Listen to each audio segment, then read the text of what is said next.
కాశీ దివ్యక్షేత్రంలో ఉండేటువంటి ఆ యొక్క మణికర్ణికా ఘాటులో దీపాన్ని గనక వెలిగించినట్లయితే పట్టి పీడిస్తున్న పితృదోషాలన్నీ పోతాయా అని చెప్పేసి చక్కటి ప్రశ్న వేశారు.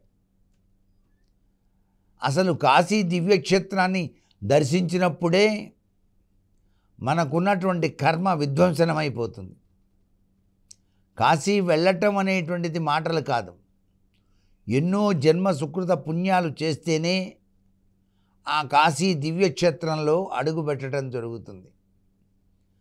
అందుకే స్నానం చేసేటప్పుడు నిత్యం కూడాను కాశీ కాశీ కాశీ అంటూ స్నానం చేస్తే పరమేశ్వరుడు తన దివ్యవంతమైన అనుగ్రహాన్ని ప్రసాదించి సరే రారా నాయనా అంటాడు.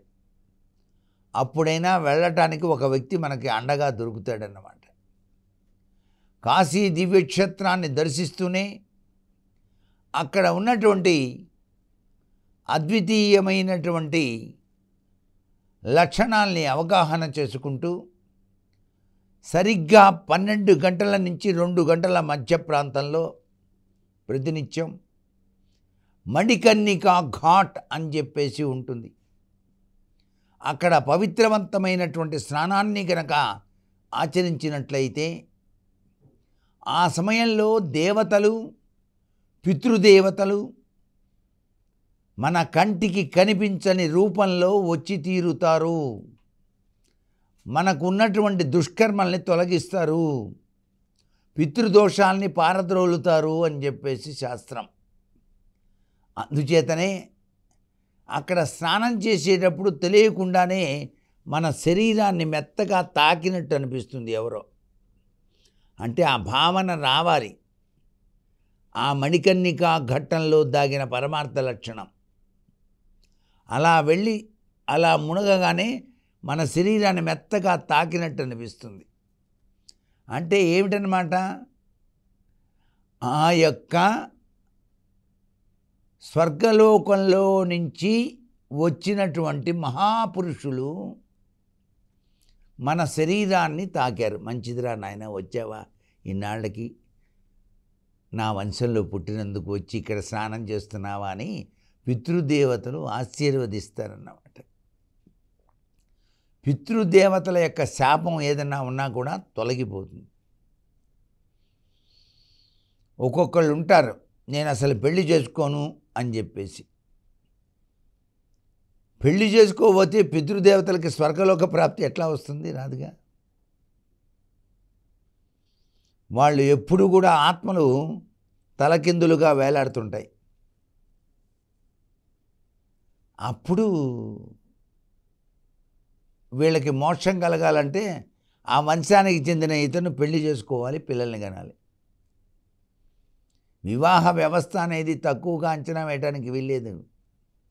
ప్రతి వాళ్ళు పెద్ద గొప్పగా నేను పెళ్లి చేసుకోదలుచుకోలేదండి అంటాడు. మానవ శరీరాన్ని భగవంతుడు ఇచ్చింది ఎందుకు? నీ యొక్క కర్మని నువ్వు అనుభవించాలి. నువ్వు వివాహాది శుభకార్యాలు చెయ్యాలి, చేసుకోవాలి.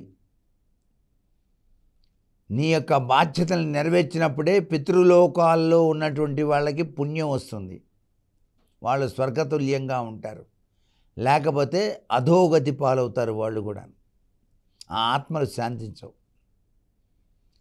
పితృదేవతల ఆత్మలు శాంతించడానికి కలియుగంలో పరమేశ్వరుడు ప్రసాదించిన గొప్ప పుణ్యవరం కాశీ క్షేత్రంలో ఉండేటువంటి ఈ యొక్క మణికర్ణికా ఘాట్. అక్కడ బ్రాహ్మణోత్తముడు మంత్రాలు చదువుతూ ఉంటే మనం చక్కగా పవిత్ర స్నానం ఆచరించి అక్కడ దీపాన్ని వెలిగిస్తాం. ఆ దీప జ్యోతివలోనే దేదీప్యవంతమైనటువంటి లక్షణం మనకి గోచరిస్తుందన్నమాట. ఆ కాశీ విశ్వేశ్వర దర్శనం అద్వితీయమైనటువంటి కర్మ విధ్వంసన తత్వానికి నిదర్శనం. కర్మ విధ్వంసనం జరగాలంటే కాశీ దివ్యక్షేత్రాన్ని మనం దర్శించాల్సిందే. మనం వెళ్ళేటప్పుడే మొట్టమొదటిసారిగా కాలభైరవుని దర్శించకూడదు. కాశీ దివ్యక్షేత్రాన్ని దర్శించి అక్కడ 9 రోజుల పాటు నిద్ర చేసి మనలో ఇంకో చోటుకి వెళ్ళకుండా మనం మళ్ళీ తిరిగి వచ్చేటప్పుడే కాలభైరవుడికి నమస్కారం చేసి వెళ్ళొస్తాం స్వామి అని చెప్పినప్పుడు ఆ కాలభైరవుని యొక్క దివ్య ఆశీస్సులు మనకు ఉంటాయి. మనం మన ఇంటికి చేరిన తర్వాత కాశీ సమారాధన అనేది నిర్వహిస్తాం. ఇది కాశీ యాత్రలో దాగిన పరమార్థ లక్షణం, మణికంఠ ఘాట్ యొక్క అద్వితీయమైన శక్తితత్వం.